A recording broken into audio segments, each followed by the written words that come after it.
And joining us now is Republican Congressman Michael Grimm of New York. Welcome, sir. I get the fact that in policy terms you may object to the Affordable Care Act. I get that. But can you explain to our audience what the horror of genocide, the murdering of 6 million people, what has that got to do with the Affordable Care Act? Well, I wouldn't even attempt to draw that conclusion. So what is going on in this man's mind? Listen, I've been outspoken on this. I completely disagree with the senator and his comments. And it's, again, this is not helping the debate. It is not helping the Republican Party, and it is preventing us from governing. And that's what I came to Washington to do. So this is a problem for the Republican Party. It's been coming. It's somewhat overdue. It's boiling over. But we need to confront this head on.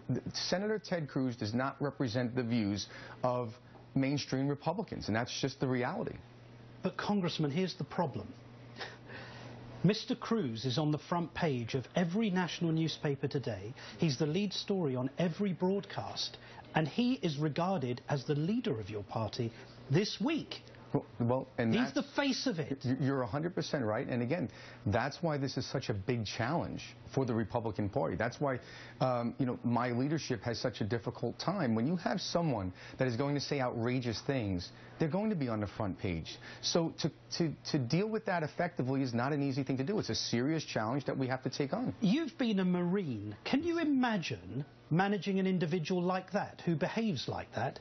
Well, not in my Marine Corps, no. I mean, discipline is part of being a Marine. It's part of our code. It's part of our training. I thought it was part of your party. I thought discipline was part of the Republican Party. Well, sure, but I would say Senator Ted Cruz is much more of a libertarian than he is a Republican, and that's again a challenge for the Republican Party is that we have many libertarians that run under the banner of Republican, but they are not historically Republicans. They don't consider themselves true Republicans. They consider themselves libertarians. So, I think Senator Cruz is a libertarian, and I think that he has views that represent maybe 13% of our country, but certainly not mainstream America, especially independents that don't really consider themselves Republican or Democrat.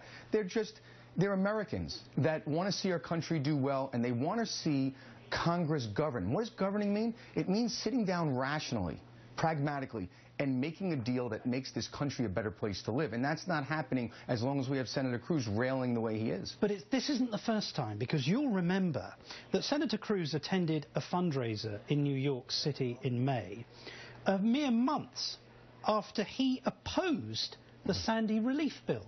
So this is a man who would have denied your constituents, people that you represent, people who lost loved ones and whose homes were destroyed, he would have denied them relief.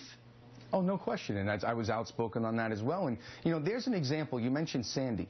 I still have people that are devastated, people that are not back in their homes, businesses that have not been opened.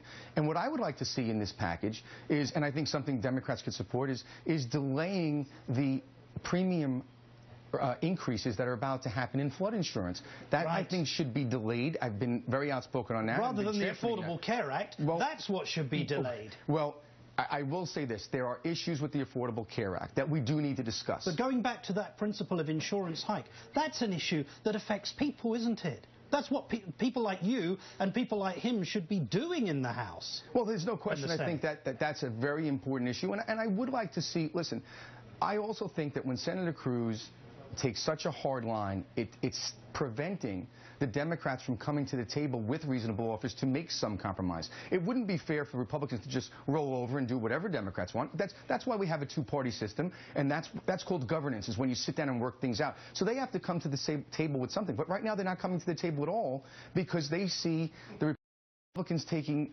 Senator Ted Cruz Republicans, taking such a hard line that's doesn't seem reasonable to the American people, so it's easier for them to almost let us shoot ourselves in the foot. Okay. Earlier this week and on this network, you said, and I'm quoting you said, put up or shut up. Well, he didn't shut up. He didn't shut up for 21 hours. That's correct. Are you prepared to put up with him as your potential presidential nominee in 2016? Well, no, he would not be my pick. I would not support Senator Cruz for the Republican nominee. Why else did he do that? Oh, there's no question. Listen, this is all about Senator Cruz. This is a charade. First of all, it wasn't a true filibuster. I mean, I applaud anyone that can stand there for 21 hours. I'll give him that credit for that. But this was a charade because it was already set by the rules that it was not going to be a filibuster because the debate would end at 12 noon, I believe it was.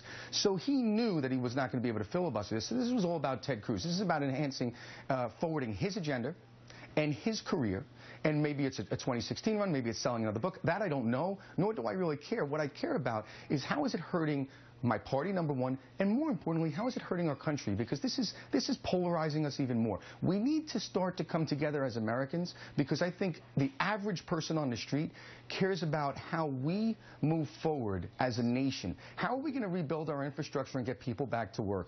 That's what's important. That's what I'm focused on. I'm focused on getting people back in their homes that have been devastated by Sandy. Those that have been out of work for a long period of time, let's find them a job. Let's work together to do that. That's called governing. That's responsibility. That's what we're here to do. Maybe you could ask one of your commanding officers to give him a thrashing. Congressman Michael Grimm.